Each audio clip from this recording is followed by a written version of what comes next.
영상이 시작되기 전에 구독 버튼과 좋아요 부탁드립니다. 서울 도심 한가운데 밤 11시 27분 수십 층짜리 유리 마천루의 꼭대기에 단 하나의 불빛만 켜져 있었습니다. 다른 층은 전부 어둠이었습니다. 청소부도 경비원도 수행비서도 오래전에 퇴근한 시각이었습니다. 이 건물 안에 아직 사람이 남아있다는 걸 아는 사람은 서울 전체를 통틀어도 단 한 명도 없었습니다. 그 불빛 아래 홀로 서 있는 남자가 있었습니다. 세강그룹 회장 강태수. 나이 63.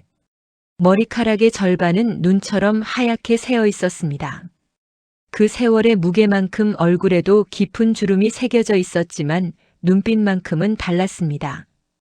아직도 살아 있었습니다. 수십 년간 수만 명의 직원들을 호령하고 업계를 지배하고 협상 테이블에서 상대방의 길을 꺾어왔던 바로 그 눈이었습니다. 그런데 오늘 밤 그 눈이 달랐습니다. 빛이 없었습니다. 꺼져 있었습니다. 그는 통유리 창 앞에 서서 서울 야경을 내려다보고 있었습니다. 저 아래 8차선 도로를 가득 메운 자동차들의 붉은 미등이 강처럼 흘렀습니다. 빌딩과 빌딩 사이를 수놓은 네온 사인들이 밤하늘을 물들였습니다. 한강 위를 가르는 교량들이 저마다 조명을 달고 반짝였습니다. 수십 년 전이었습니다. 이 야경을 처음 내려다봤을 때 그는 29이었습니다. 아무것도 없었습니다. 단칸방에서 살았고 손에 쥔 돈이라곤 주머니 속 동전이 전부였습니다. 그 시절에도 이 건물 꼭대기층 창문 너머로 서울 야경을 봤던 기억이 있었습니다. 그때 그는 주먹을 쥐고 이렇게 중얼거렸습니다. 내가 저 모든 것을 갖겠다. 그리고 실제로 가졌습니다. 세강그룹. 계열사 32개. 임직원 총 4만 명. 총 자산 추정액 1조 8천억 원. 창립 38년. 아무것도 없이 맨손으로 시작해서 대한민국 재계 상위권까지 올라온 자수성가에 살아있는 신화. 신문마다 방송마다 그의 이름이 나왔습니다. 경제 잡지 표지를 장식했습니다. 강연 요청이 쏟아졌습니다. 그가 한마디를 하면 업계가 움직였고 그가 도장을 찍으면 수백억이 오갔습니다. 그런데 지금 이 순간 그 모든 숫자가 그 모든 영광이 그에게 아무런 의미가 없었습니다. 책상 위에 서류 하나가 놓여 있었습니다. 두꺼운 봉투였습니다. 법무팀이 오늘 오전에 올려놓고 간 것이었습니다. 표지에는 단 2글자가 찍혀 있었습니다. 유언장. 그는 그것을 집어들었다가 한참을 들고 서 있다가 다시 내려놓았습니다. 손끝이 미세하게 떨리는 것을 느꼈습니다. 60년 인생에서 단 한 번도 손이 떨린 적이 없었습니다. 수천억짜리 계약서에 서명할 때도, 회사가 위기에 처했을 때도, 세무조사를 받을 때도 그 손은 흔들리지 않았습니다. 그런데 겨우 2글자 앞에서 그 손이 떨리고 있었습니다. 내가 죽으면 이 많은 것을 누가 가져갈까? 그런데 더 무서운 생각이 그 뒤를 따라왔습니다. 내가 살아있는 지금도 내 자식들이 나를 사람으로 보고 있을까? 그 생각이 들었을 때 심장이 쿵 내려앉는 것 같았습니다. 강태수는 창가에서 몸을 돌려 혼자 서재 한쪽 구석에 놓인 낡은 의자에 앉았습니다. 그 의자는 창업 초창기부터 함께한 것이었습니다. 가죽이 닳고 팔걸이가 삐걱거렸습니다. 수만 명의 직원들이 쓰는 최고급 가구를 죄다 들여놨지만 이 의자만큼은 버리지 않았습니다. 이유를 누가 물으면 그는 웃으며 넘겼지만 사실은 알고 있었습니다. 이 의자에 앉으면 아직 아무것도 갖지 못했던 그 시절의 자신으로 돌아가는 것 같았습니다. 그는 그 의자에 앉아 어둠 속에서 오래도록 혼자 있었습니다. 서울의 밤은 찬란했습니다. 그런데 회장실은 그 어느 곳보다 쓸쓸했습니다. 자식이 5이었습니다. 아들 3, 딸 2. 그 많은 자식들이 있는데 이 밤에 이 사람 곁에는 아무도 없었습니다. 아무도. 그 사실이 수천억짜리 유언장보다 훨씬 무겁게 가슴을 짓눌렀습니다. 강태수는 눈을 감았습니다. 그리고 오래 생각했습니다. 그 생각이 처음 싹 튼 건 사흘 전이었습니다. 아주 우연한 순간이었습니다. 아무도 예상하지 못했을, 아무도 설계하지 않은 방식으로. 그날 강태수는 부산 출장 중이었습니다. 그룹 산하 조선 계열사 점검 일정이 있었고 비서실에서 호텔을 잡아놨습니다.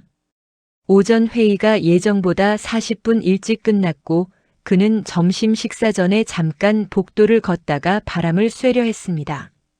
복도 끝 창가 소파 쪽으로 걸어가고 있었습니다. 그리고 멈췄습니다. 소파에 누군가 앉아 있었습니다. 뒷모습이 보였습니다. 통화 중이었습니다. 목소리를 죽이려는 것인지 낮게 말하고 있었습니다. 첫째 아들 강현우였습니다. 같은 출장 일정으로 함께 내려왔던 아들이었습니다. 회의가 끝나고 먼저 방으로 올라갔다고 했었는데 거기 있었습니다. 강태수는 소리를 내지 않았습니다. 발소리를 죽이려 한 것도 아니었습니다. 그냥 걷다가 멈춰 섰습니다. 아들은 아버지가 등 뒤에 서 있다는 것을 몰랐습니다. 복도가 워낙 조용해서 낮게 말하는 목소리도 선명하게 들렸습니다. 야, 그러니까 내 말은 아버지가 언제까지 정정하시겠냐고. 솔직히 70 넘으시면 판단력이 흐려지시잖아. 의사 선생님도 그거 얘기했고. 그때 되면 경영권은 자연스럽게 흘러오게 되어 있어. 우리가 들고 일어날 필요도 없이. 강태수는 그 자리에서 숨을 참았습니다. 셋째도 같은 생각이야. 걔도 자기 집은 생각하고 있거든. 우리 셋이 미리 그림 그려놔야지 나중에 법적으로 복잡해지면 골치 아프니까. 지금부터 차근차근 준비해두면 막내 딸들한테도 굳이 많이 줄 이유 없잖아. 그 두 사람은 어차피 시집 갔으니까. 말이 계속됐습니다. 강태수는 그 자리에서 단 한 발짝도 움직이지 않았습니다. 발을 옮기지도 않았고 헛기침을 하지도 않았고 아들의 이름을 부르지도 않았습니다. 그저 벽에 등을 기대고 서서 아들의 목소리를 끝까지 들었습니다. 통화가 끝났습니다. 아들이 핸드폰을 내려놓고 일어섰습니다. 그리고 그제야 복도 저편에 서 있는 아버지를 발견했습니다. 0.5초의 정적. 그 0.5초가 수십 년처럼 느껴졌습니다. 아들의 얼굴이 하얗게 질렸습니다.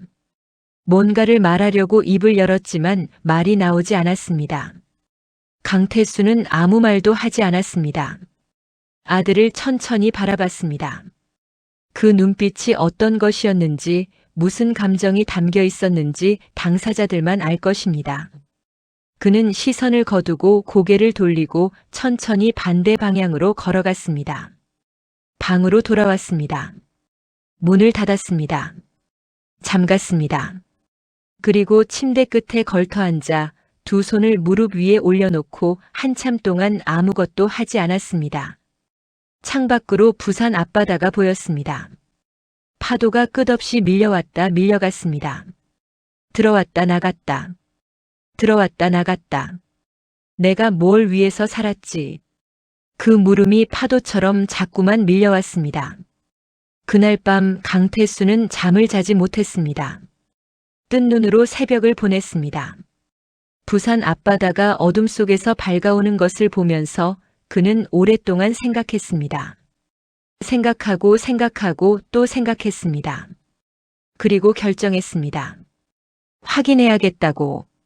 아들의 목소리가 일부였는지 아니면 전부였는지를.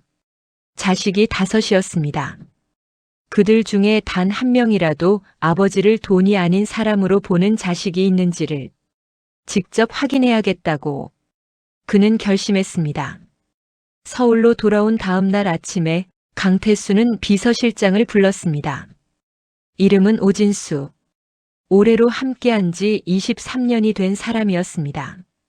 회장의 손발이라고 불릴 만큼 그룹 내에서 가장 신뢰받는 인물, 회장의 아침 일정부터 밤 식사 메뉴까지 대통령 면담 준비부터 해외 협상 세팅까지 이 사람의 손을 거치지 않은 것이 없었습니다.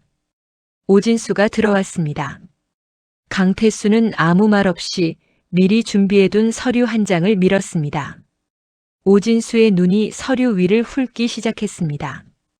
처음에는 빠르게 읽어 내려가다가 중간쯤에서 속도가 느려졌습니다. 그러다가 완전히 멈췄습니다. 부도 처리 시나리오 대회 공시용. 오진수의 손이 서류를 잡은 채로 굳었습니다. 2초, 3초. 그는 고개를 들어. 회장님, 이게 무슨 말씀이십니까? 읽었으면 알겠지. 하지만 이건 그룹 전체를 부도 위기처럼 꾸미는 겁니다.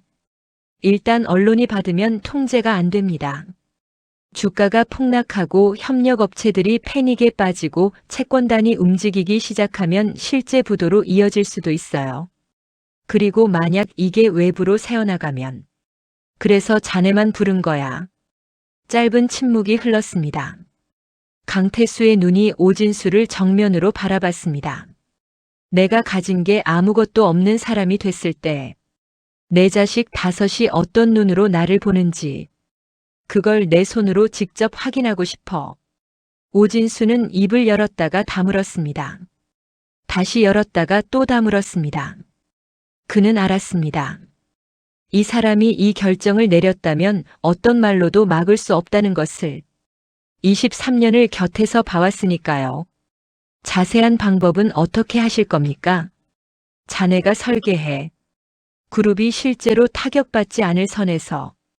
그리고 이 시나리오는 나하고 자네만 아는 거야. 그 어떤 라인에도 세면 안 돼. 임원들도 몰라야 해.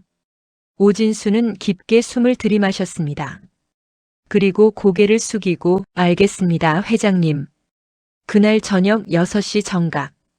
포털 사이트 실시간 검색어 1위. 속보 세강그룹 자금난 심각 강태수 회장 연락 두절. 부도 위기설 급확산. 뉴스 앵커들이 심각한 표정으로 카메라를 응시하며 그룹의 위기를 전했습니다. 경제 전문가들이 스튜디오에 나와 원인을 분석했습니다.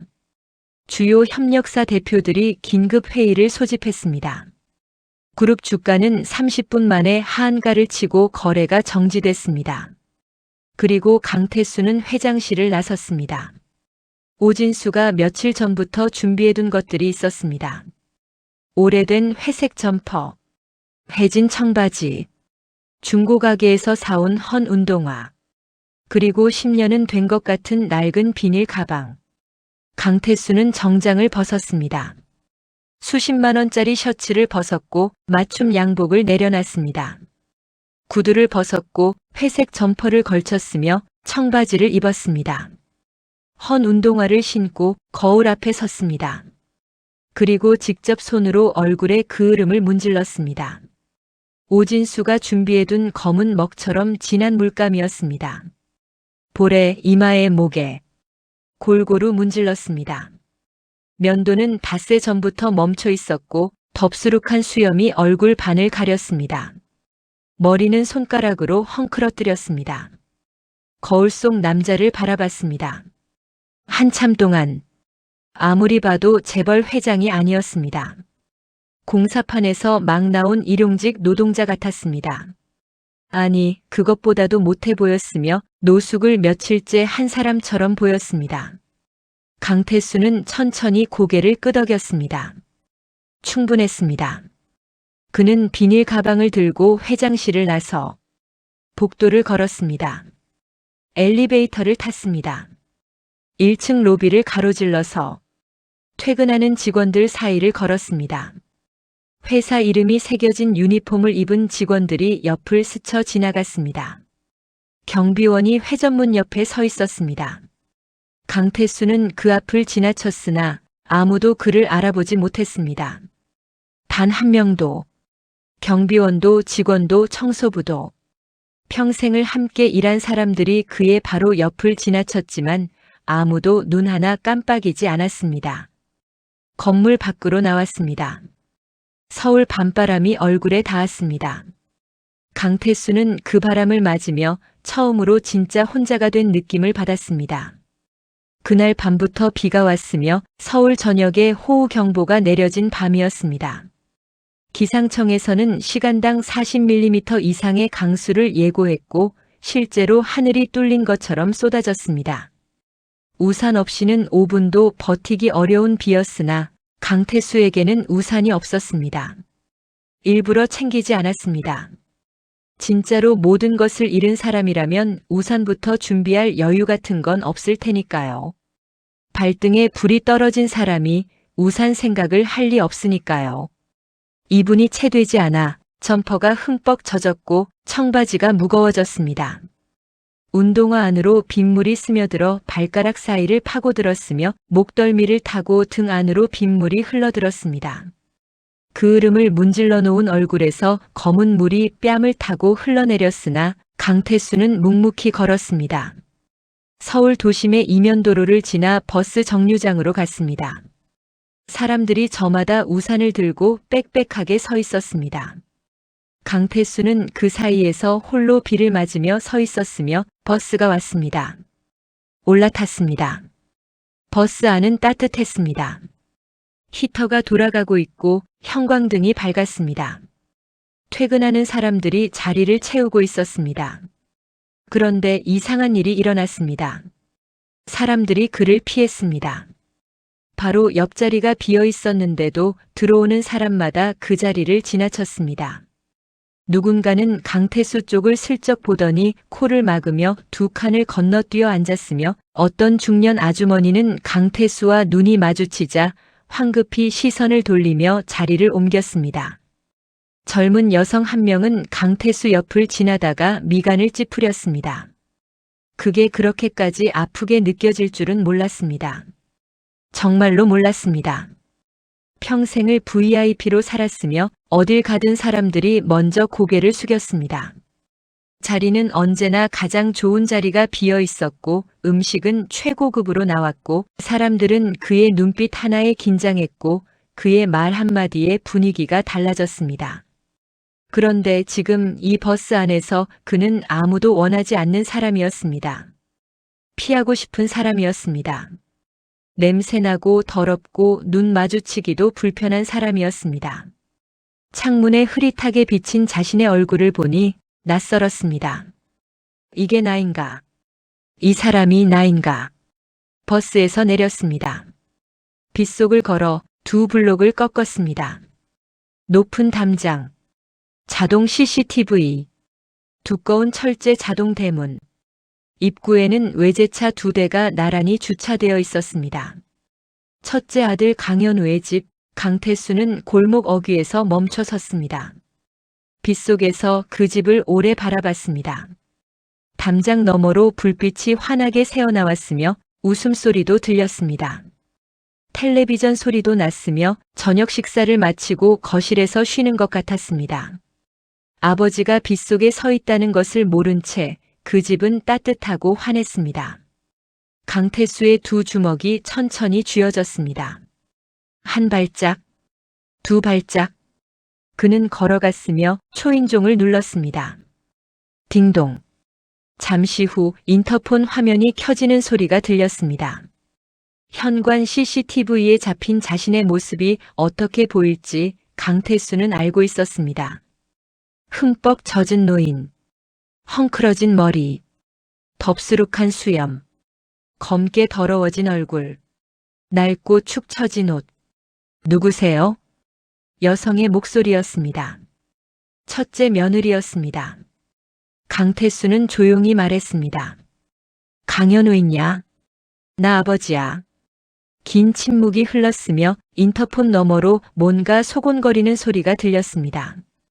두 사람의 목소리였으나 정확히 무슨 말인지는 들리지 않았습니다. 그리고 문이 열렸고 고급 정장 바지에 실내 슬리퍼를 신은 강현우가 문틈 사이로 고개를 내밀었습니다. 그 표정을 본 순간 강태수의 심장이 한 박자 멈췄습니다. 놀라지 않았고 반갑지도 않았고 걱정도 아니었으며 그 눈에 있는 것은 낯선 사람을 바라보는 눈이었습니다. 예기치 않은 귀찮음을 만났을 때의 표정이 빨리 이 상황을 정리하고 싶다는 눈이었습니다. 아버지요? 지금 이게 무슨 꼴이에요? 꼴이요. 그 단어가 귓속으로 파고들었습니다. 강태수는 한 발짝 앞으로 나섰습니다. 현우야. 아버지야. 다 잃었어. 회사도 집도 전부. 갈 데가 없어서 왔어. 오늘 하룻밤만. 잠깐만요. 아들이 강태수의 말을 자르더니 몸을 반쯤 안으로 돌렸습니다. 그 순간 안쪽에서 며느리 목소리가 날아왔습니다. 여보, 뭐예요? 저 사람 누구예요? 아버지라고. 아버지요. 며느리의 목소리가 한 옥타브 높아지며 저런 모습으로요? 말이 돼요, 그게? 요즘 그런 수법 많잖아요. 망한 기업 주인 사칭해서 가족한테 접근하는 거. 우리 뉴스에서 봤잖아. 그냥 돌려보내요. 강태수는 그 자리에 서서 아무 말도 하지 않았고 며느리가 직접 문 앞까지 나왔습니다. 그녀의 눈이 강태수를 머리부터 발끝까지 훑었으며 빠르게 위아래로 2번. 그리고 그 눈빛에 담긴 것은 의심도 아니었고 경계도 아니었습니다. 그것은 더 차가운 무언가였으며 가치가 없는 것을 앞에 두었을 때의 눈이었습니다. 죄송하지만 돌아가세요. 저희 아버님은 그런 분이 아니에요. 강태수가 천천히 입을 열었습니다. 박선영 씨. 그녀가 굳었습니다. 이름을 불렸다는 것에 흔들렸습니다. 결혼식 날. 내가 뭐라고 했는지 기억하지? 딸처럼 아끼겠다고 했어. 기억 안 나? 찰나의 침묵이 흘렀습니다. 며느리의 눈에 아주 잠깐 무언가가 스쳤으며 동요였습니다. 인식이었으며 알아보는 것이었습니다. 0.3초. 그리고 그 동요는 사라졌습니다. 눈빛이 다시 차가워졌으며 여보 들어가요. 쾅. 문이 닫혔습니다. 빗소리만 남았습니다. 강태수는 그 자리에서 움직이지 못했습니다. 비가 얼굴을 때렸습니다. 두꺼운 빗줄기가 쉬지 않고 안에서 목소리가 들렸습니다. 창호지보다 얇은 이중문을 타고 선명하게. 아무리 봐도 좀 이상하지 않아? 목소리가 비슷하지 않았어? 비슷하긴 뭐가 비슷해요? 우리 아버님이 저런 행색으로 다니실 분이에요? 창피하게. 그러면 진짜 아버지였던 건 아닐까? 그러면 더 큰일이잖아요. 지금 아버지 회사 때문에 우리 은행 대출 문제 생겼잖아요. 여기 오시면 우리가 어떡해요? 나중에 빚 처리한다고 우리 집까지 건드리면 어떡하냐고요. 소리가 멀어졌고 방문 닫히는 소리가 들렸습니다. 그리고 완전한 침묵. 강태수는 천천히 돌아섰습니다. 그의 눈에서 뭔가가 흘러내렸으나 빗물이었다고 합시다. 그냥 빗물이었다고 합시다. 버스를 2번 갈아타고 강남구 한복판 셋째 아들 강준수가 사는 아파트였습니다. 34평형. 인테리어에만 7천만 원을 들였다는 집이었습니다. 준수가 결혼할 때 강태수가 결혼 축하금 명목으로 통째로 사줬던 집이었습니다. 그날 준수가 눈물까지 흘리며 고마워했던 기억이 선명했습니다. 아버지 정말 감사합니다. 제가 꼭 보답할게요. 그 목소리가 지금 이 빗속에서 선명하게 들리는 것 같았습니다. 아파트 입구 관리소에서 막혔습니다. 방문자 등록하셔야 합니다. 관리 직원이 강태수를 보자마자 눈을 가늘게 떴습니다. 의심하는 눈이었습니다. 아니, 의심보다도 더 날카로운 눈이었습니다. 이런 행색의 사람이 이 고급 아파트를 방문한다는 것이 도저히 납득되지 않는다는 눈이었습니다. 강준수 씨 집에 왔습니다. 아버지입니다. 직원이 인터폰을 들었습니다. 307호이요? 방문자분 오셨는데요. 아버지시라고 하시는 분인데. 잠시 후 연결됐습니다. 누구요? 셋째 목소리였습니다. 강태수는 말했습니다. 준수야. 아버지야. 긴 침묵이 흘렀습니다. 1초, 2초, 3초. 그리고 아버지가 왜요? 왜요? 그 단어가 가슴에 칼처럼 박혔습니다. 아버지가 자식 집에 오는데 이유가 필요했습니다. 왜 왔냐는 것이었습니다. 아버지가 오면 왜 왔냐고 묻는 아들이었습니다. 강태수는 목소리를 낮게 깔았습니다. 갈 데가 없다. 회사도 집도 다 날아갔어. 잠깐만 있게 해줘. 제발. 잠깐요. 인터폰이 뚝 끊겼습니다. 1분이 지났고 관리 직원이 어색하게 옆을 바라봤습니다. 다른 주민 한 명이 들어오다가 강태수를 힐끔 봤습니다. 2분이 지났습니다. 빗줄기가 처마 끝에서 쏟아졌습니다. 강태수는 겨우 처마 아래 한 발짝 들어섰지만 바람이 불면서 빗방울이 계속 날아들었습니다. 인터폰이 다시 켜졌습니다. 이번에는 며느리의 목소리였습니다. 저기요, 아버님이시면 지금 언론에 나온 거 다 사실이에요? 회사가 진짜 부도난 거예요? 강태수가 대답했습니다. 그래. 잠시 침묵. 빚은요? 얼마나 되세요? 혹시 연대보증 같은 거 다른 가족들한테도 걸려 있어요? 강태수는 입을 다물었습니다. 이게 첫 번째 질문이었으나 아버지가 맞는지를 묻지 않았습니다. 어디 계셨는지를 묻지도 않았으며 괜찮으신지를 묻지도 않았습니다. 첫 번째 질문이 빚이 얼마냐는 것이었으며 두 번째 질문이 다른 가족들한테 연대보증이 걸려 있냐는 것이었습니다. 강태수는 이를 꽉 물었습니다. 준수 바꿔줘.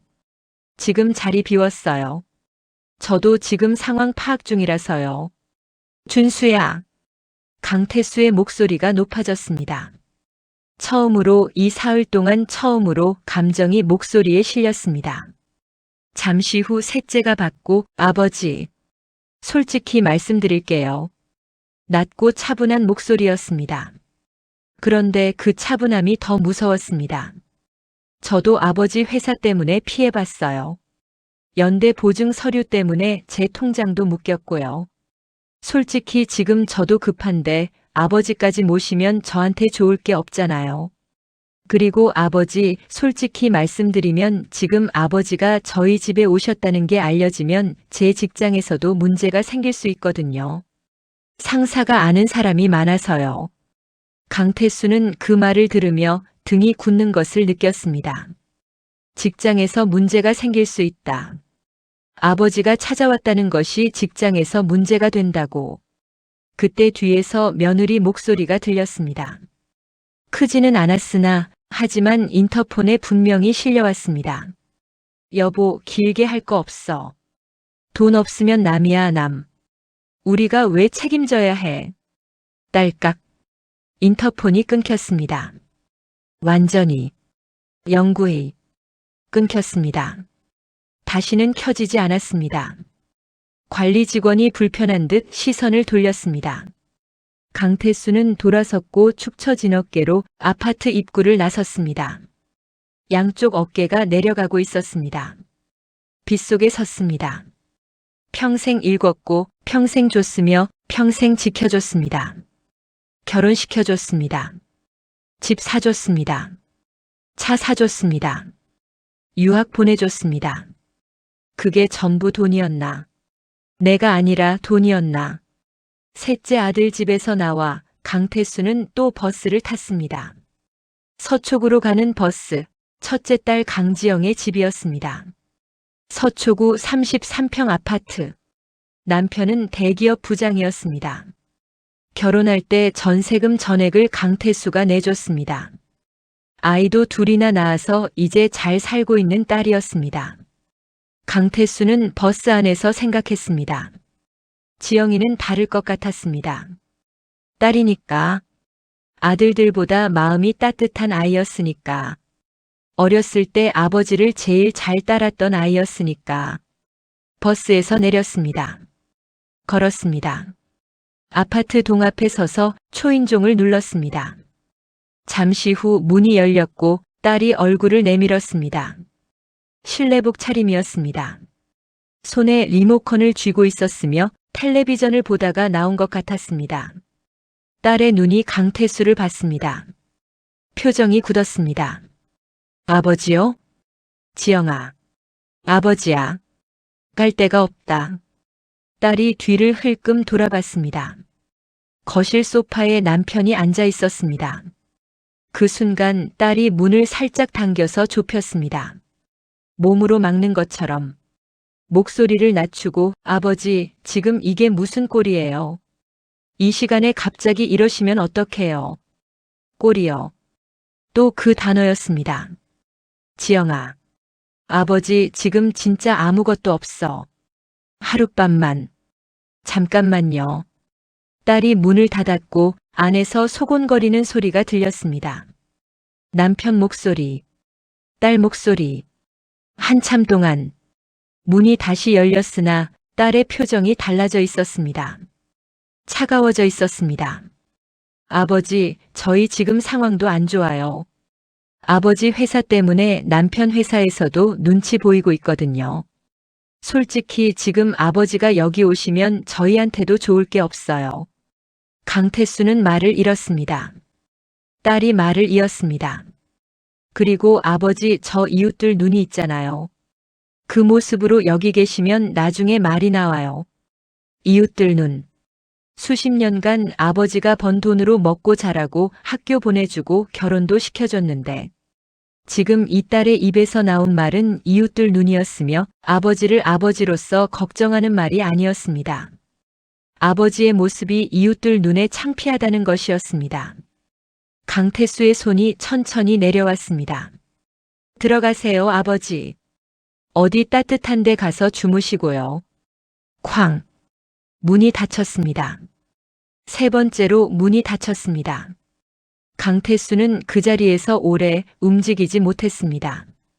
발이 땅에 붙어버린 것 같았습니다. 빗물이 얼굴을 타고 흘러내렸습니다. 딸이었습니다. 그 작고 귀여운 딸이었으며 어릴 때 아버지 손을 잡고 놀이공원에 가자고 졸랐던 아이였습니다. 아버지 출장 갔다 오면 제일 먼저 달려와 안겼던 아이, 그 아이가 이웃들 눈을 말했습니다. 빗물이라고 합시다. 그냥 빗물이라고 합시다. 버스를 2번 갈아탔습니다. 막내딸 강미래의 집이었습니다. 강남구 고급 빌라. 결혼할 때 강태수가 보증금 전액을 내줬습니다. 인터폰을 눌렀습니다. 누구요? 미래야. 아버지야. 침묵. 그리고 아버지가 왜요? 이 시간에? 또였습니다. 왜요? 강태수는 목소리를 가다듬었습니다. 갈 데가 없다. 회사도 집도 다 날아갔어. 잠깐만 있게 해줘. 딸칵 인터폰이 끊겼습니다. 아무 말도 없이 그냥 끊겼고 1분이 지났습니다. 2분이 지났으며 3분이 지났습니다. 강태수는 빗속에 서 있었습니다. 인터폰이 다시 켜졌으며 이번에는 사위의 목소리였습니다. 장인어른, 솔직하게 말씀드릴게요. 저희도 지금 빚이 있어요. 거기다 장인어른까지 모시면 저희 살림이 안 돌아갑니다. 그리고 솔직히 지금 장인어른 상황이 저희한테 알려지면 제 직장에서도 문제가 생길 수 있거든요. 강태수는 아무 말도 하지 않았습니다. 그 순간 뒤에서 막내딸의 목소리가 들렸습니다. 낫지 않았습니다. 또렷하게 인터폰에 완벽하게 실려왔습니다. 여보, 길게 할 거 없어. 아버지 돈 없잖아. 우리가 왜 모셔야 해? 딸칵. 인터폰이 끊겼습니다. 완전히. 다시는 켜지지 않았습니다. 아버지 돈 없잖아. 그 말이 빗속에서 계속 울렸습니다. 자식이 5이었습니다. 아들 3, 딸 2이었으나 그 5 중에 하나도 없었습니다. 단 하나도. 강태수는 돌아섰습니다. 양쪽 어깨가 한없이 내려가고 있었습니다. 그는 빗속을 걸었습니다. 어디를 향해서인지 모르고 걸었습니다. 한참을 걷다가 편의점 앞에 서 있는 자신을 발견했습니다. 들어갔습니다. 처음으로 편의점 의자에 앉았습니다. 그 의자가 세상에서 가장 낮은 의자처럼 느껴졌습니다. 삼각김밥 하나, 종이컵 커피 하나. 계산대에서 2,300원을 꺼내면서 손이 떨렸습니다. 살면서 단 한 번도 스스로 계산을 한 적이 없었습니다. 수행비서가 항상 옆에 있었으니까요. 지갑을 꺼낼 일이 없었으니까요. 알바생은 그를 힐끔 봤다가 시선을 돌렸습니다. 강태수는 삼각김밥 포장을 뜯으려다 방법을 몰랐습니다. 그 흔한 삼각김밥을, 대한민국 어린아이도 다 아는 그것을 어떻게 뜯는지 몰랐습니다. 화살표를 따라 당기면 된다는 걸 그는 진짜로 몰랐습니다. 한참 만에 겨우 뜯어서 한 입 베어 물었습니다. 차가웠습니다. 딱딱했고 아무 맛도 없었습니다. 그런데도 다 먹었습니다. 커피를 홀짝이며 생각했습니다. 이제 마지막이 남았습니다. 자식이 5인데 아직 한 명을 찾아가지 않았습니다. 둘째 아들 강민수. 대구에 사는 아들이었습니다. 그리고 강태수가 살면서 가장 많은 상처를 준 아들이었습니다. 민수가 결혼하겠다고 했을 때 강태수는 반대했습니다. 강하게, 집요하게, 여러 번. 상대가 마음에 들지 않았습니다. 집안도 학벌도 가진 것도 아무것도 내세울 게 없는 여자라고 생각했습니다. 대기업 임원의 딸도 아니었고 명문대 출신도 아니었고 재산도 없었습니다. 강태수의 눈에는 그저 평범하기 짝이 없는 여자였습니다. 민수는 아버지의 반대에도 결혼했고 그리고 서울을 떠났습니다. 대구로 내려갔습니다. 중소제조업체에 취직했으며 생산직이었습니다. 10년째 작업복을 입고 출퇴근하는 아들이었습니다. 강태수는 그 결혼을 끝내 인정하지 않았습니다. 명절에도 잘 오지 않았고 먼저 연락하지 않았으며 민수가 먼저 전화하면 짧게 받고 끊었습니다. 지금 생각하면 몸서리가 쳐집니다. 강태수는 고속버스 터미널로 걸어갔습니다. 심야 대구행 버스. 차창 자리에 앉아 눈을 감았습니다. 버스가 출발했습니다. 빗속의 서울이 뒤로 물러났습니다. 그는 생각했습니다. 민수는 문을 열어줄까? 그 대답이 무서웠으며 진심으로 무서웠습니다. 여기서도 문이 닫히면 그때는 진짜로 자신이 완전히 혼자라는 것을 인정해야 할 것 같았습니다. 아들 3, 딸 2, 자식이 5인데도 세상에 혼자라는 것을.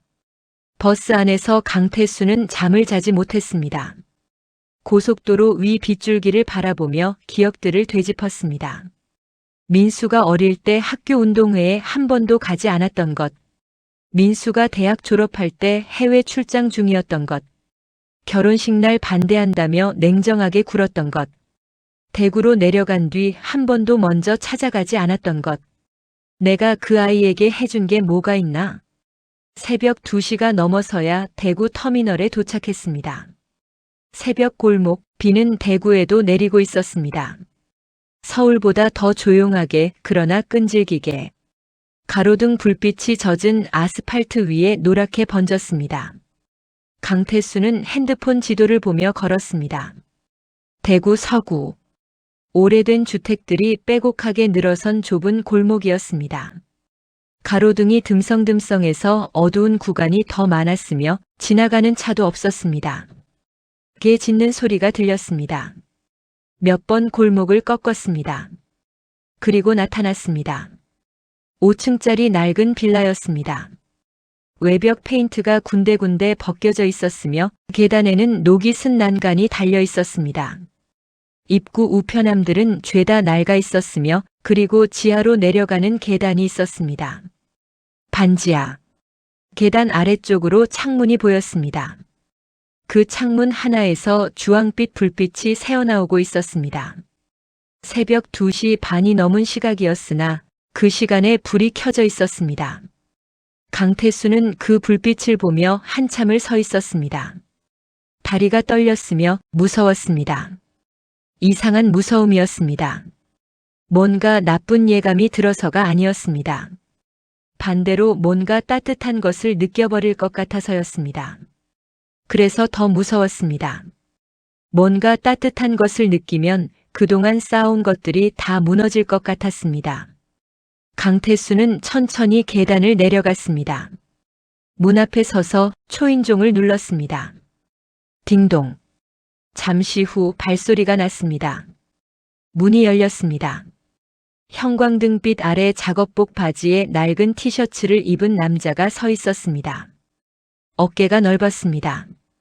손등에 굳은 살이 박혀 있었고 눈가에 피로가 역력했습니다. 야근을 마치고 막 들어온 것 같았는데 아직 씻지도 못한 것 같았습니다. 둘째 아들 강민수였습니다. 그의 눈이 문 앞에 서 있는 사람을 봤고 0.5초. 표정이 굳었습니다. 그리고 그 다음 0.5초에 강태수의 세상이 흔들렸습니다. 강민수는 아무것도 묻지 않았고 진짜 아버지가 맞냐고도 묻지 않았으며 새벽에 왜 왔냐고 묻지 않았습니다. 왜 이런 행색이냐고 묻지 않았습니다. 회사는 어떻게 된 거냐고도 빚이 얼마냐고도 어디 계셨냐고도 단 한마디도 묻지 않았습니다. 그는 단지 빗속에 흠뻑 젖어 새벽에 서 있는 아버지의 몸을 봤고 고개를 집 안쪽으로 돌려 있는 힘껏 외쳤습니다. 여보, 수건 가져와. 아버지 오셨어. 그 목소리가 새벽 2시 반 반지하 골목에 울려 퍼졌습니다. 1초의 계산도 없었고 1초의 망설임도 없었으며 0.1초의 주저함도 없었습니다. 아버지가 왔을 때 당연히 해야 할 일을 당연히 하는 그런 목소리였습니다. 잠시 후 안쪽에서 발소리가 들렸습니다. 며느리 이수진이 뛰어나왔으며 잠옷 차림이었고 막 잠들려다 일어난 것 같았습니다. 눈이 아직 덜 뜨인 것 같았습니다. 머리가 헝클어져 있었습니다. 강태수를 보자마자 멈췄으며 놀란 눈으로 잠깐 바라봤습니다. 그리고 아무 말 없이 고개를 숙였습니다. 아버님 어서 들어오세요. 빨리요, 감기 드시겠어요. 강태수는 움직이지 못했고 발이 안으로 들어가지지 않았습니다. 민수가 직접 아버지의 팔을 잡았습니다. 단단하게, 그러나 부드럽게. 아버지 들어오세요. 문턱을 넘었습니다. 좁은 현관이었으며 낡은 신발장이 있었습니다. 벽에는 아이들이 그린 그림이 붙어 있었고 냉장고 위에는 작은 플라스틱 화분이 있었습니다. 천장이 낮았으며 바닥은 오래된 장판이었습니다.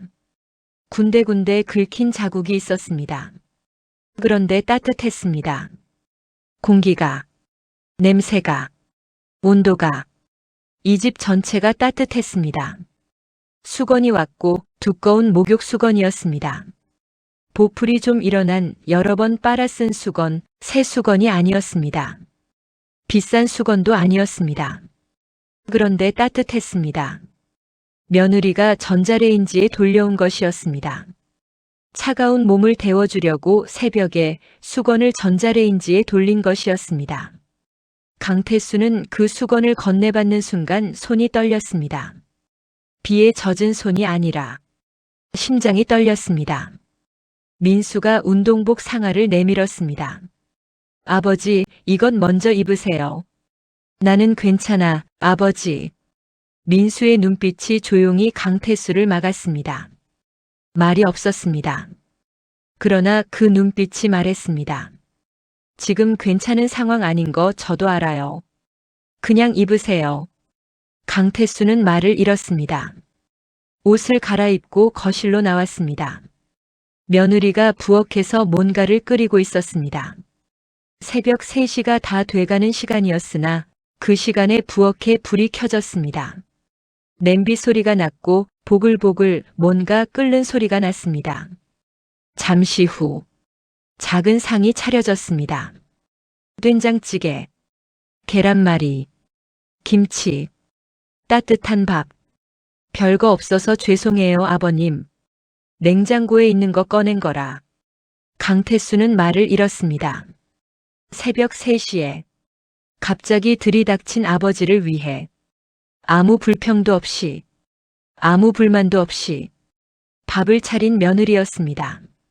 심지어 죄송하다고 했습니다. 별거 없어서 죄송하다고. 강태수는 숟가락을 들었습니다. 손이 떨렸으며 눈물이 볼을 타고 흘렀습니다. 된장찌개를 한 숟가락 떴습니다. 입에 넣었습니다. 뜨거웠습니다. 짜지 않았고 구수했습니다. 그는 그 순간 숨을 참았습니다. 눈이 뜨거워지는 것을 느꼈습니다. 이 맛이었습니다. 평생 최고급 레스토랑에서 호텔 프라이빗 다이닝에서 국빈 만찬장에서 식사했습니다. 수십만 원짜리 코스 요리를 세계 각국의 산의 진미를 셰프들이 특별히 만든 음식들을. 그런데 이 된장찌개가 지금까지 살면서 먹어본 것 중 가장 따뜻한 음식이었습니다. 식사가 끝났습니다. 민수 부부가 거실 한쪽에서 작은 소리로 의논했습니다. 강태수는 소파에 앉아 그 소리를 들었습니다. 여보, 우리 방 들이자. 아니, 당신 허리 안 좋잖아. 내가 거실 나올게. 그럼 둘 다 거실에 있으면 되잖아. 같이. 아버지한테 제대로 주무시게 해드려야지. 우리 보일러 약한 거 알잖아. 거실이 더 추워. 강태수가 말했습니다. 나 거실 있어도 돼. 소파도 충분해. 부부가 동시에 고개를 저었습니다. 아버님은 주무세요. 저희는 괜찮아요. 그날 밤, 민수 부부는 거실에 이불을 폈습니다. 얇은 이불이었습니다. 딱딱한 장판이었습니다. 거실은 보일러가 덜 들어서 더 추웠습니다. 강태수는 방 안에서 두꺼운 이불을 덮고 천장을 바라봤습니다. 어둠이 내려앉은 반지하 방의 낮은 천장. 눈물이 소리 없이 흘렀습니다. 막으려 해도 막을 수가 없었습니다. 굵은 눈물이 귀 뒤로 흘러 베개를 적셨습니다. 억눌러도 계속. 그는 숨을 죽이며 혼자 울었습니다. 67평생 처음으로. 강태수는 그 집에서 사흘을 보냈습니다. 첫날은 아무것도 하지 못했습니다. 그냥 멍하니 있었습니다. 민수 부부는 아무것도 묻지 않았으며 쉬어가시라고만 했습니다. 밥을 차려줬습니다. 아무런 조건도 달지 않았습니다. 둘째 날 아침 며느리가 출근 준비를 하고 있었습니다. 강태수가 부엌으로 나갔습니다. 뭐라도 할게. 며느리가 멈췄습니다. 아버님 괜찮으세요? 손이 놀고 있어. 뭐라도 시켜줘. 며느리는 잠시 망설이더니 쌀통과 냄비를 가리켰습니다. 그럼 아이들 아침밥만 해주시겠어요? 저는 7시 반까지 나가야 해서요. 쌀은 2컵 반이면 돼요. 강태수는 쌀을 씻었습니다. 처음으로 손으로 쌀을 씻는 감촉이 이런 것인지 몰랐습니다. 물이 뿌옇게 흐려지다가 3번, 4번 씻으면 맑아지는 것을 봤습니다. 그 단순한 것이 이상하게 마음을 가라앉혀주는 것 같았고 손이 바빠지면 머리가 비워지는 것 같았습니다. 밥이 됐을 때 손녀가 계단을 내려왔습니다. 초등학교 1학년인 아이였습니다. 할아버지가 밥 해줬어요? 응. 손녀가 환하게 웃으며 맛있겠다. 그 한마디에 강태수는 피식 웃었습니다. 살면서 얼마 만에 피식 웃어봤는지 가늠이 되지 않았습니다. 둘째 날 저녁, 손자가 그림을 그렸습니다. 크레파스로 무언가를 그리더니 강태수 앞에 내밀었습니다. 할아버지 그림이에요. 서툰 그림이었습니다. 까만 수염에 웃는 얼굴로 그려진 사람. 강태수는 그 그림을 받았습니다. 한참 동안 바라봤습니다. 이 아이들은 할아버지가 재벌 회장인지 거지인지 몰랐습니다. 그냥 할아버지였습니다. 그게 전부였습니다. 셋째 날 밤 민수가 퇴근하고 들어왔습니다. 둘은 나란히 소파에 앉아 오래 아무 말이 없었습니다. 창밖에 빗소리가 들렸습니다. 민수가 먼저 말했습니다. 아버지, 저 어릴 때요. 강태수는 조용히 들었습니다. 아버지가 제 결혼 반대하셨잖아요. 강태수는 말을 잃었습니다. 그때 많이 힘들었어요. 수진이도 많이 울었고요. 저도 많이 울었어요. 아버지한테 인정받고 싶었는데 그게 안 됐으니까. 강태수의 눈이 흔들렸습니다. 근데 민수가 조용히 웃었습니다. 지금은 괜찮아요. 저희가 잘 살고 있잖아요. 아버지가 반대하셔서 오히려 더 악착같이 살았는지도 몰라요. 수진이랑 저랑 둘이서 진짜 열심히 했거든요. 강태수는 그 말에 아무 말도 할 수 없었습니다. 잠시 침묵이 흘렀습니다. 아버지한테 한 가지만 부탁드리고 싶었어요. 말해. 민수가 천천히 고개를 돌렸습니다. 그 눈빛이 어린 아들의 눈빛이었습니다. 그리고 동시에 든든한 어른의 눈빛이었습니다. 오래 사세요. 그 세 글자에 강태수는 아무 말도 할 수 없었습니다. 오래 사라고. 경영권이 어쩌고 재산이 어쩌고 빚이 어쩌고 그런 말이 아니었습니다. 그냥 오래 살라고. 그 부탁이 이 사흘 동안 들은 말 중에 가장 따뜻한 말이었습니다. 나흘째 새벽이었습니다. 새벽 4시. 집안이 완전히 고요했습니다.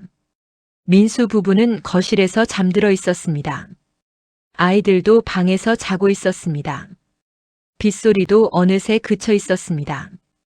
강태수는 눈을 떴습니다. 한숨도 자지 못했습니다. 그는 조용히 이불을 걷었습니다. 소리가 나지 않도록 천천히, 아주 천천히 방문을 살며시 열었습니다. 거실을 봤습니다. 민수와 이수진이 나란히 누워 있었습니다. 얇은 이불을 덮고 딱딱한 장판 위에서 이수진은 허리가 불편한지 모로 누워 있었습니다.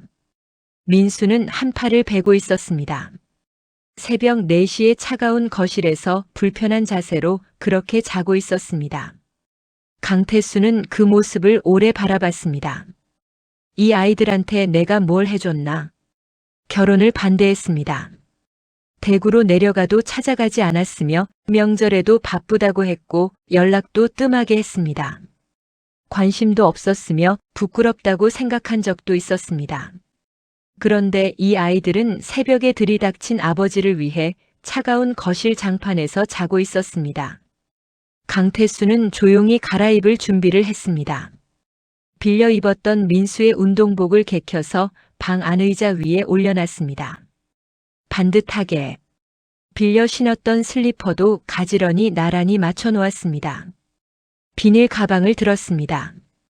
현관으로 나와 신발을 손에 쥐었습니다. 소리가 나지 않도록 맨발로 계단을 올라갔습니다. 찬 새벽 공기가 코를 찔렀습니다. 골목이 조용했습니다.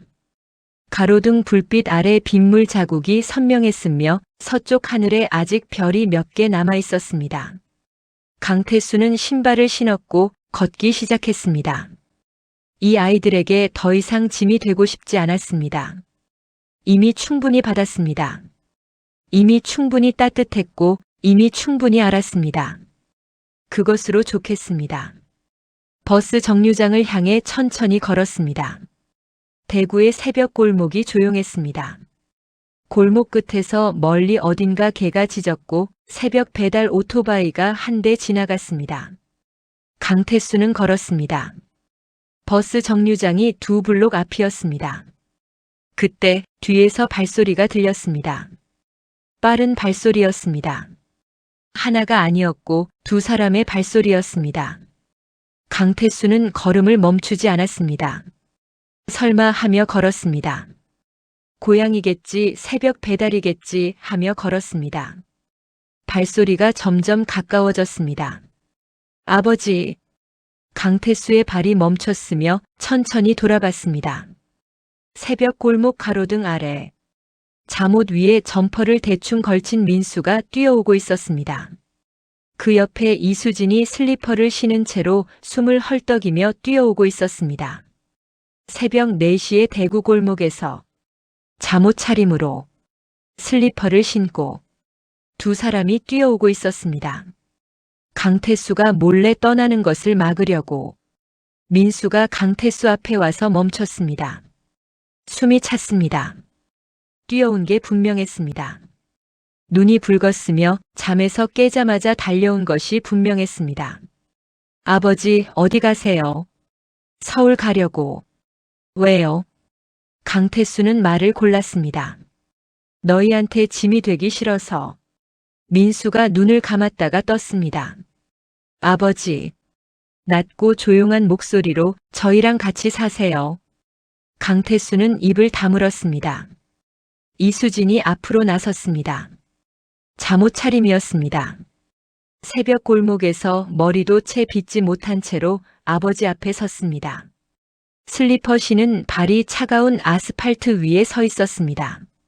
아버님, 저희 집 좁은 거 알아요. 불편하신 거 알아요. 아이들도 있고 보일러도 약하고. 그녀의 목소리가 살짝 떨렸습니다. 근데 저희가 아버님을 안 모시고 싶은 게 아니에요. 그게 아니에요. 진심이에요. 강태수는 그 두 사람을 바라봤습니다. 새벽 4시. 대구 골목. 잠옷 차림. 슬리퍼. 헝클어진 머리. 이 두 사람이 뛰어왔습니다. 아버지가 자신들을 떠날까봐.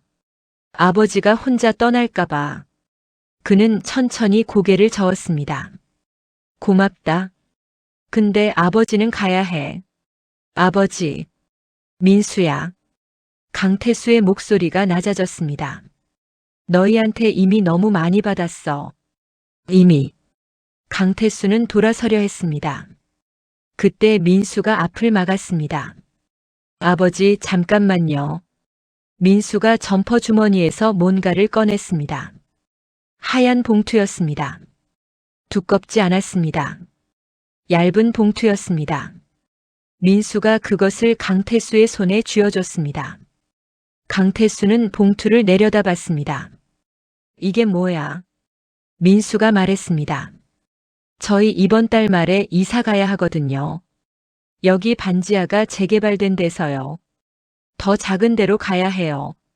그 이사 비용이에요. 보증금 빼서 모아둔 거. 강태수의 손이 굳었습니다. 이사 가야 되는 돈을. 아버지가 더 필요하잖아요. 그 한마디였습니다. 그것뿐이었습니다. 아버지가 더 필요하잖아요. 강태수는 그 자리에서 움직이지 못했습니다. 이수진이 말했습니다. 목소리가 떨렸습니다. 아버님 받으세요. 저희는 더 작은 데 가도 괜찮아요. 진짜로요. 우리 둘 다 버니까 어떻게든 돼요. 강태수의 손이 떨렸습니다. 봉투가 떨렸습니다. 그는 봉투를 돌려주려 했으나 민수가 받지 않았습니다. 한 발짝 물러섰습니다. 아버지. 민수의 눈이 똑바로 강태수를 바라봤습니다. 저는 아버지가 제 결혼 반대하셨을 때 많이 서운했어요. 오랫동안 많이 서운했어요. 강태수의 입술이 떨렸습니다. 근데요, 아버지. 민수가 말을 이었습니다. 아버지는 그래도 제 아버지예요. 그건 변하지 않아요. 아버지가 반대하셨어도 오랫동안 연락 안 오셨어도 대구로 한 번도 안 오셨어도 아버지는 제 아버지예요. 강태수의 눈에서 눈물이 흘렀습니다. 소리 없이 새벽 골목 가로등 아래서 67의 남자가 아들 앞에서 소리 없이 울었습니다. 그러니까 이거 받으시고요. 민수가 말을 이었습니다. 몸 챙기세요. 그게 전부예요. 이수진이 고개를 돌렸습니다. 그녀도 눈물을 닦았으며 민수는 아버지의 어깨를 꽉 잡았습니다.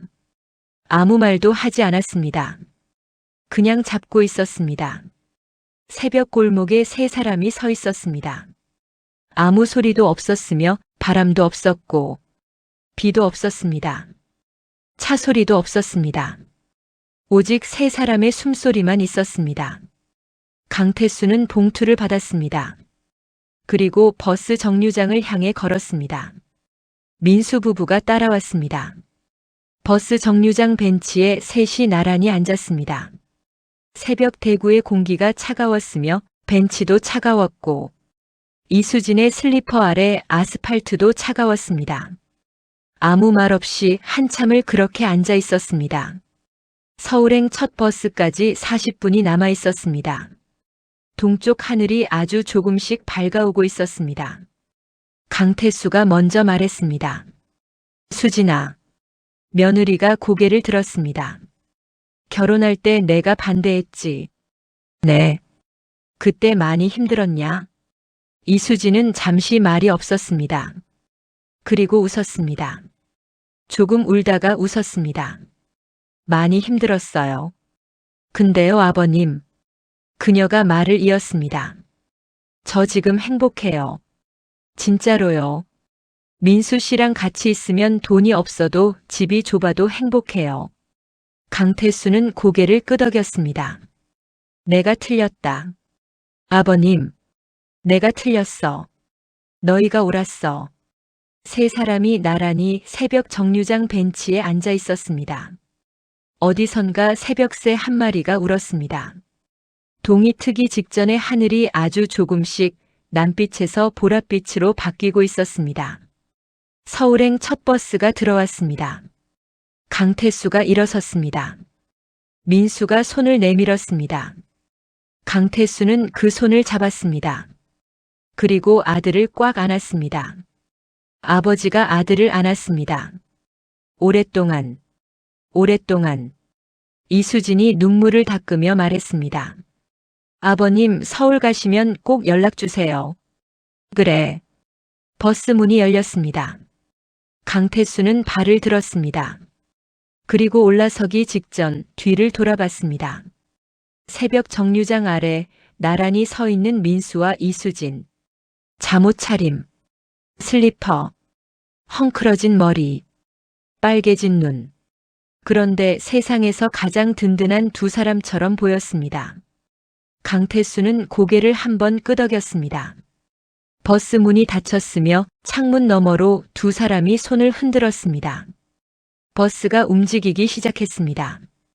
강태수는 창가에 이마를 대고 그 두 사람이 시야에서 사라질 때까지 바라봤습니다. 그리고 눈을 감았습니다. 서울행 버스가 새벽 대구를 빠져나갔습니다. 손에는 이사 가야 할 돈이 담긴 얇은 봉투가 쥐어져 있었습니다. 사흘 뒤, 민수 부부는 이사 준비를 하고 있었습니다. 더 작은 집으로 가는 이사였습니다.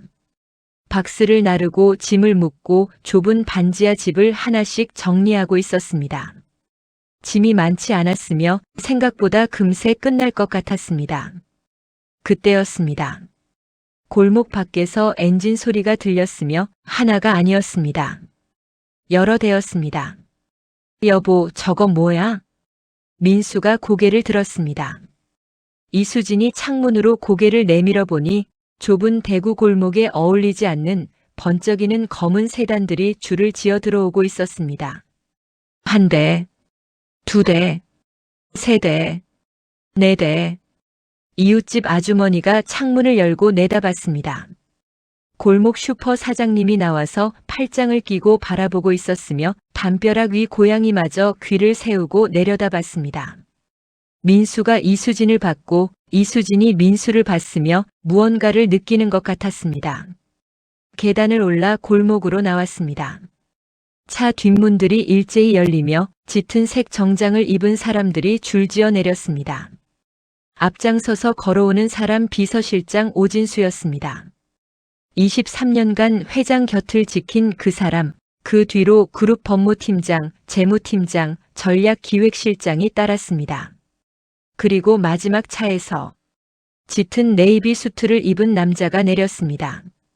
단정히 빗어넘긴 머리, 앞가슴에 금배지, 말끔하게 면도된 얼굴, 그을음이 깨끗하게 지워진 얼굴이었습니다.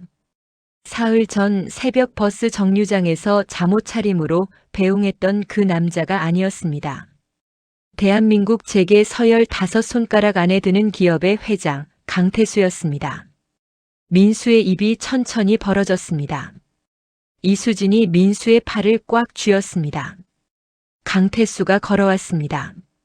아들 앞에서 멈추고 그리고 천천히 허리를 숙였습니다. 대한민국을 쥐락펴락하던 재벌 회장이 수만 명의 임직원 위에 서 있던 사람이 평생 고개를 숙인 적이 없던 사람이 재개발을 앞둔 반지하 빌라 앞 골목에서 아들 앞에서 허리를 숙였습니다. 미안하다. 많이. 그 말에는 수십 년이 담겨 있었습니다. 결혼을 반대했던 날, 대구로 내려가도 찾아가지 않았던 세월, 먼저 연락하지 않았던 수많은 날들, 부끄럽다고 생각했던 그 생각, 관심도 없었던 그 세월, 전부. 이수진이 손으로 입을 막았습니다. 눈물이 터졌습니다. 민수의 눈도 붉어졌습니다. 그는 아무 말도 하지 않았습니다. 한 발짝 걸어가서 아버지를 안았습니다. 아들이 아버지를 안았습니다. 강태수는 그 품 안에서 눈을 감았으며 옆에 서 있던 비서실장 오진수가 눈가를 손등으로 닦았습니다. 법무팀장이 고개를 돌렸습니다. 재무팀장이 입술을 깨물었습니다. 골목 슈퍼 사장님이 영문도 모른 채 덩달아 눈물을 훔쳤습니다. 잠시 후 오진수가 검은 가죽 서류 가방을 열었고 안에서 봉투 2개가 나왔습니다. 강태수가 그것을 받아 민수에게 내밀었습니다. 이게 뭐예요, 아버지? 첫 번째 봉투 먼저 열어봐. 민수의 손이 떨렸습니다. 봉투를 열었습니다. 그 안에는 사흘 전 새벽에 민수가 강태수 주머니에 넣어줬던 그 봉투가 들어 있었습니다. 이사 가야 할 돈이 담겼던 그 봉투가. 그런데 두꺼워져 있었고 훨씬 더 두꺼워져 있었습니다. 아버지, 이건. 두 번째 봉투도 열어봐. 민수의 손이 더 심하게 떨렸습니다. 두 번째 봉투를 열었습니다. 서류를 꺼냈습니다. 첫 장을 보고 그의 얼굴이 굳었습니다. 세강그룹 경영권 이전 동의서. 수중인 강민수. 아버지, 이건. 오늘부로. 강태수의 목소리는 흔들리지 않았습니다. 세강그룹의 모든 경영권과 지분을 너한테 넘긴다. 민수가 서류를 내려다봤다가 아버지를 봤다가 다시 서류를 봤습니다. 아버지, 이러시면 안 됩니다. 저는 이런 거 바라고 그런 게 아니에요. 아버지가 힘드시다고 하셔서 그냥. 안다. 그 봉투도 진짜로 그냥 드린 거예요. 아무 조건 없이, 아무 생각 없이. 안다고. 강태수의 눈빛이 부드러워졌습니다. 정말 오랜만에 진짜로 부드러워졌습니다. 그래서 주는 거야. 이수진이 고개를 저으며 눈물을 쏟았습니다. 아버님, 저희는 이런 거 정말 필요 없어요. 아버님이 건강하게 오래 곁에 계셔주시면 그게 전부예요. 강태수는 며느리를 바라봤습니다. 오래 바라봤습니다. 그리고 웃었습니다. 살면서 오랜만에 진짜로 환하게 웃었습니다. 내가 며느리 복은 있네. 소식이 퍼지는데 1시간도 안 걸렸습니다. 그룹 비서실에서 공식 발표가 나갔습니다. 세강그룹 공식 입장. 그룹은 건재합니다. 부도설은 사실이 아니며 회장 강태수는 은퇴를 결정하였으며 차기 경영권 및 지분 전체는 차남 강민수에게 이전됩니다. 포털 사이트가 뒤집혔습니다. 30분 만에 검색어 1위. 재계 전문가들이 앞다퉈 분석 기사를 올렸습니다. 주요 방송사들이 긴급 뉴스를 내보냈습니다. 그리고 1시간도 채 되지 않아 대구 골목에 또 차들이 들어왔습니다. 2대, 3대. 첫 번째 차에서 내린 사람 첫째 아들 강현우. 고급 정장을 입은 채로 구두 소리를 쾅쾅 울리며 걸어왔습니다. 두 번째 차에서 내린 사람 셋째 아들 강준수. 핸드폰을 손에 쥔 채 숨이 찬 얼굴로 내렸습니다. 세 번째 차에서 내린 사람들 첫째 딸 강지영과 막내 딸 강미래. 둘이 함께 타고 온 것 같았습니다.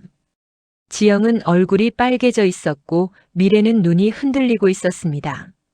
아버지. 현우가 먼저 외쳤습니다. 강태수가 돌아봤습니다.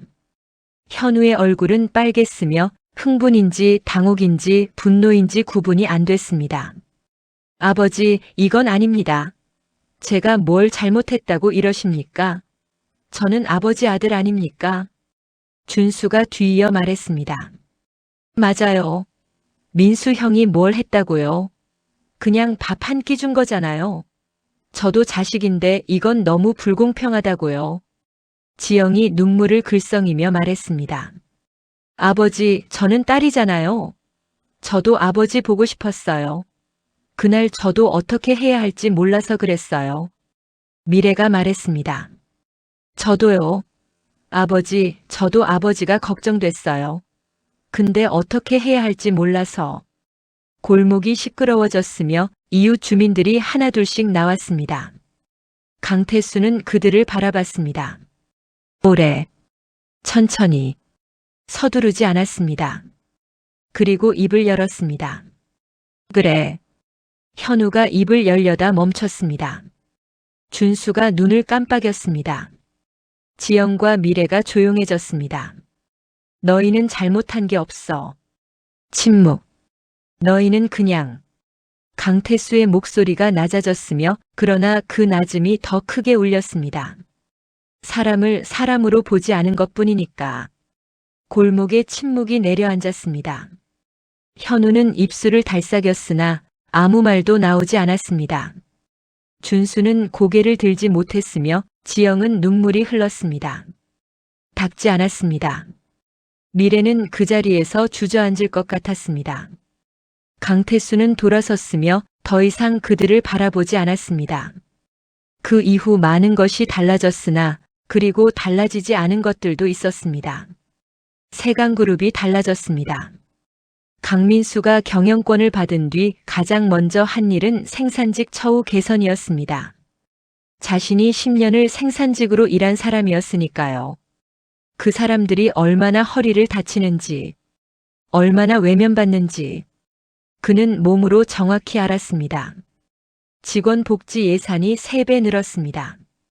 내부에서 반발이 있었습니다. 기존 임원들이 우려했으나 하지만 직원들이 먼저 움직였습니다. 생산성이 올랐으며 이직률이 줄었습니다. 협력업체들이 신뢰를 보냈습니다. 언론에서 이렇게 불렀습니다. 사람 냄새 나는 기업. 강태수는 경영에서 완전히 물러났습니다. 그런데 행복했습니다. 아침마다 손녀와 손자의 등교를 함께 했습니다. 대구 골목을 걸으며 아이들 손을 잡았습니다. 편의점에서 삼각김밥을 사는 법도 이제 알았습니다. 화살표를 따라 당기면 된다는 것도, 이수진과 나란히 부엌에 서서 된장찌개를 끓이는 법도 배웠습니다. 수십만 원짜리 코스 요리보다 그 된장찌개가 훨씬 맛있었습니다. 첫째 아들 강현우는 2달 뒤 아버지를 찾아왔습니다. 무릎을 꿇었으며 사과했고 눈물을 흘렸습니다. 강태수는 만났습니다. 안았고 용서했습니다. 하지만 경영권을 돌려주지는 않았습니다. 아들인 건 변하지 않아. 하지만 경영은 사람을 사람으로 볼 줄 아는 사람이 해야 해.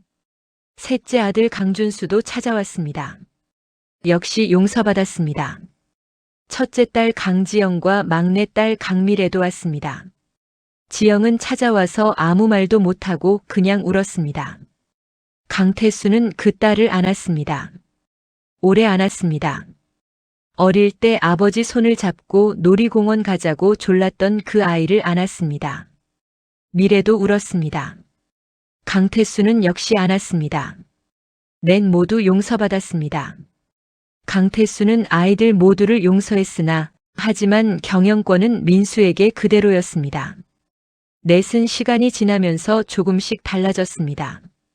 완전히 달라졌다고는 할 수 없습니다. 사람이 하루아침에 바뀌지는 않으니까요. 하지만 조금씩 인간은 반성할 줄 압니다. 그것만으로도 충분할 때가 있습니다. 민수 부부와 반지하 집의 마지막 이사를 했습니다. 반지하가 아닌 집으로, 넓은 집으로. 이삿날 민수는 마지막으로 반지하 문 앞에 오래 서 있었습니다. 이수진이 물었습니다. 왜 그래, 여보? 민수가 말했습니다. 이 집이 우리한테는 제일 좋은 집이었잖아. 이수진은 아무 말도 하지 않았습니다. 그 말의 의미를 알았으니까요. 이 집에서 살 때 돈이 없어도 따뜻했고, 이 집에서 살 때 가진 것 없어도 충분했습니다. 이 집에서 살 때 우리는 사람이었습니다. 그것이 전부였습니다. 봄이 왔습니다. 강태수는 대구의 낡은 골목을 걷고 있었습니다. 오른손에는 손녀가 매달려 있었고 왼손에는 손자가 손가락을 끼워 잡고 있었습니다. 옆에는 민수가 걸었으며 그 옆에 이수진이 걸었습니다. 5사람이 나란히 아이들이 앞서 뛰어가며 뒤를 돌아보고 소리쳤습니다. 할아버지, 빨리요. 늦어요.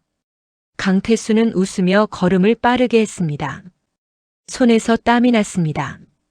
손녀가 쥔 손에서, 손자가 쥔 손에서, 작은 손들이 아버지의 손을 꼭 쥐고 있었습니다. 골목 끝에서 봄 햇빛이 쏟아지고 있었습니다.